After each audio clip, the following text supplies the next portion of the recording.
अंदर गली में ही पड़ा हुआ डंडा उठा के उसको मारा, जिससे उसकी डेथ हो गई। बेटे अब कमाना शुरू हुए हैं। एक बेटा 15 साल का है, वो भी फैक्ट्री में काम करता है, और ये जो बड़ा बेटा है ये चिंकी रिक्शा चलाता है। आपने ये जो जोशे जज्बात में हरकत कर डाली है और जिसकी वजह से आपके वालिद इस जहान से चले गए जी, आपको पता है आप उसका खमियाजा आपको क्या भुगतना पड़ेगा? मैं ये पछता रहा हूँ, मेरी ज़िंदगी अब ख़राब हो जाएगी जो मैंने काम किया। मेरे बहन भाइयों की ज़िंदगी ख़राब हो जाएगी। अस्सलाम वालेकुम नाज़रीन, QC टीवी के साथ मैं हूँ सादिया खालिद। नाज़रीन, आज मेरा दिल रंजीदा है। हम बहैसियत मुसलमान, हम पे फ़र्ज़ है कि हम अपने वालिदैन की अताअत करें।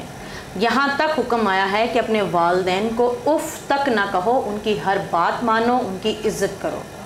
लेकिन आज मैं आपको दास्तान सुनाऊंगी, मिलवाऊंगी एक ऐसे बदबख्त बेटे से जिसने अपने ही पैदा करने वाले बाप को जान से मार डाला।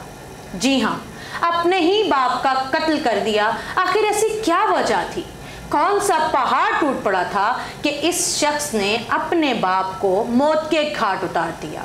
वीडियो में बने रहिएगा ताकि आप जान सकें कि आखिर क्यों बेटे ने अपने ही बाप की जान ले ली। तो आइए मैं आपको मिलवाती हूँ उस मुल्जिम से जिसने ये नापाक हरकत की, वो जिसके बारे में हम सोच नहीं सकते। अगर हम इसे इस्लामी तौर पे देखें तो भी एक इंतहाई गलत हरकत है, और माशरती तौर पे तो नो डाउट ये नाकाबिले माफ़ी है।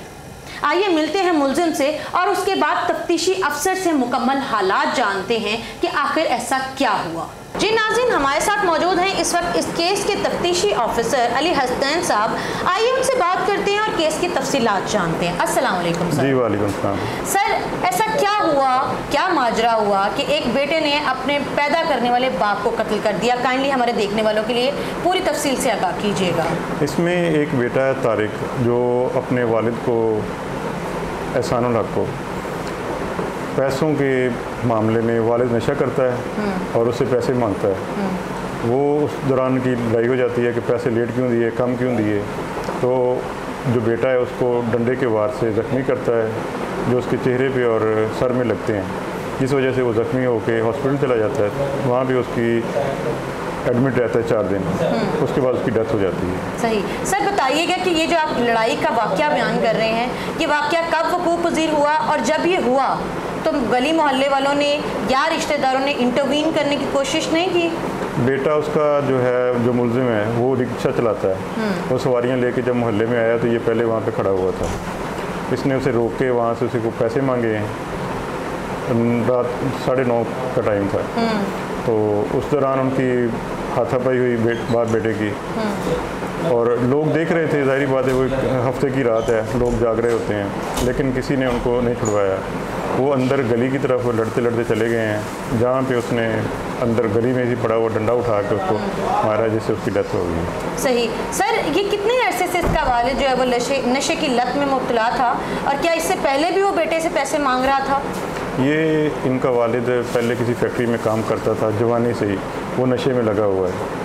पहले शराब वगैरह पीता था, फिर आइस पे लग गया, अब आइस और इंजेक्शन वगैरह पे लगा हुआ है। बेटे अब कमाना शुरू हुए हैं। एक बेटा 15 साल का है, वो भी फैक्ट्री में काम करता है, और ये जो बड़ा बेटा है ये चिंकी रिक्शा चलाता है। तो ये रोज़ सुबह जब काम पे जाते हैं तो शाम को पैसे ला के देते हैं, जिससे वो नशा पूरा करता है अपना। सही। और इनकी वालदा क्या करती हैं? इनकी वालदा 15 साल पहले खुला ले ली थी, वो अलग हो गई सिर्फ इसी नशे की वजह से की। और बच्चे बाप के पास थे? बच्चे बाप के पास। इनकी कोई बहन है? नहीं, ये 2 भाई हैं। सर, कहीं ये किसी जायदाद का तनाज़ा तो नहीं है? नहीं, ये इतने कोई स्ट्रॉन्ग नहीं है, कुछ जायदाद का कोई इशू नहीं है, बस वो नशे की लत की वजह से ये सारा कुछ हुआ। सही। पुलिस तक ये वाक़या कैसे पहुंचा? हमें 15 की कॉल मसूल होती है कि लड़ाई झगड़ा हुआ है। जो मकतूल है उसका भतीजा कॉल करता है कि मेरे चचा को मारा है, पुलिस की हेल्प चाहिए। जब हम वहाँ पहुँचे तो हमसे पहले ही उसको 1122 के ज़रिए हॉस्पिटल शिफ्ट कर देते हैं। इस पर एप्लीकेशन देता है उसका दूसरा भाई मकतूल का, अनवारुल हक, जो चचा है मुल्ज़िम का, उस पर FIR हो जाती है। सर, अभी केस किस मरहले में दाखिल हो चुका है? आया इनका रिमांड जो है वो मिल चुका है? तफ्तीश मुकम्मल हो चुकी है? कहाँ तक पहुँचा है केस? जी, मुल्ज़िम को हमने गिरफ़्तार कर लिया है। ये भाग गया था वक़ूए के बाद।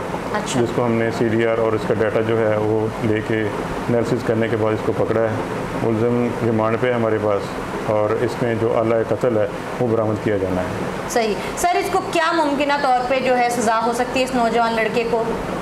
इसको सज़ाए मौत हो सकती है, उम्र कैद हो सकती है अगर इसको पूरा फैमिली जो है उसको परसू करे तो। लास्ट में सर हमारे देखने वालों के लिए ये बताइएगा कि आजकल जो इस तरह के वाक़यात बहुत बढ़ते चले जा रहे हैं, बाप बेटा, माँ बेटी, या फिर औलाद का वालिदैन का औलाद से कत्ल का झगड़ा, फसादात, और उसकी बुनियाद पे बहुत बड़े बड़े जो है बखेड़े खड़े हो जाना, आप देखने वालों के लिए, नौजवान नस्ल के लिए कोई पैगाम देना चाहेंगे? मेरा सबके लिए यही पैगाम है कि नशा किसी भी किस्म का वो जानलेवा है। उसकी वजह से बहुत सी लड़ाइयाँ होती हैं, जो लड़ाइयाँ मौत की तरफ ले जाती हैं। तो देखने वालों से यही गुजारिश है कि अपने बच्चों पर नज़र रखें ताकि वो किसी किस्म की लत में ना पड़ें। सही, थैंक यू सो मच। नाज़रीन, ये थे हमारे साथ अली हसनैन साहब जो इस केस की इन्वेस्टिगेशन कर रहे हैं। केस अभी मज़ीद आगे बढ़ेगा, देखते हैं कि एक ऊँट किस करवट बैठता है।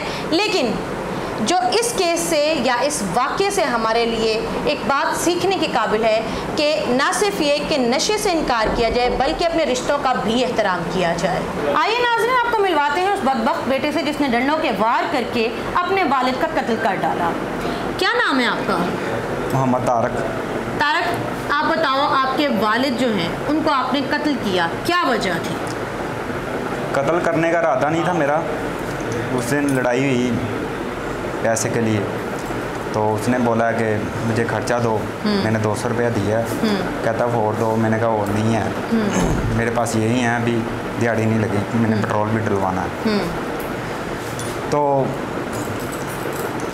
मुझे मारने लग गया, तो मुझे भी गुस्सा चढ़ा।